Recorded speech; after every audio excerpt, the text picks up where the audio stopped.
మొత్తానికి ఎన్టీఆర్ ఫ్యాన్స్ అందరూ ఎంతగానో ఎదురు చూస్తున్న NTR next cinema shooting date fix అయింది. అయితే ఫిబ్రవరి 11 నుంచి మొదలు పెడతారని ఫిల్మ్నగర్ టాక్. అలాగే కెరీర్లో మొదటిసారి ఎన్టీఆర్ ఇందులో త్రిపాత్రాభినయం చేయనున్నాడు.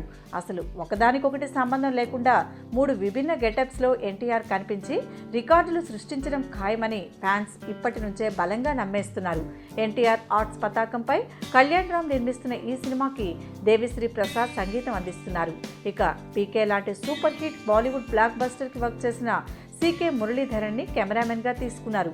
కెమెరామెన్ నుంచి ఏ విషయంలోనూ రాజీ పడ్డానికి కళ్యాణ్ రామ్ కానీ ఎన్టీఆర్ కానీ సిద్ధంగా లేరని ఇక్కడ మనకు తెలుస్తోంది. మొత్తం పక్కా ప్లానింగ్తో అనుకున్న టైంలో పూర్తి చేసి జనతా గ్యారేజ్ విడుదలైన సెప్టెంబర్ నెలలోనే దీన్ని కూడా తీసుకొచ్చేలా ప్లాన్ చేస్తున్నారు యూనిట్. ఇక ఎన్టీఆర్ ఫ్యాన్స్కు బ్యాడ్ న్యూస్ ఏంటంటే గతేడాది నాన్నకు ప్రేమతో జనతా గ్యారేజ్తో 2 సార్లు ఎన్టీఆర్ని చూసిన ఫ్యాన్స్ ఈ ఏడాది ఒక్క సినిమాతో సరిపెట్టుకోవాల్సిందే. అయితే బాబీ దర్శకత్వం వహిస్తున్న ఈ సినిమాలో అనేక విషయాలున్నాయని తెలుస్తోంది. మొత్తానికి ఫ్యాన్స్ని అటు మాస్గా ఇటు క్లాస్గా అలరించడానికి రెడీ అయిపోయాడు తారక్.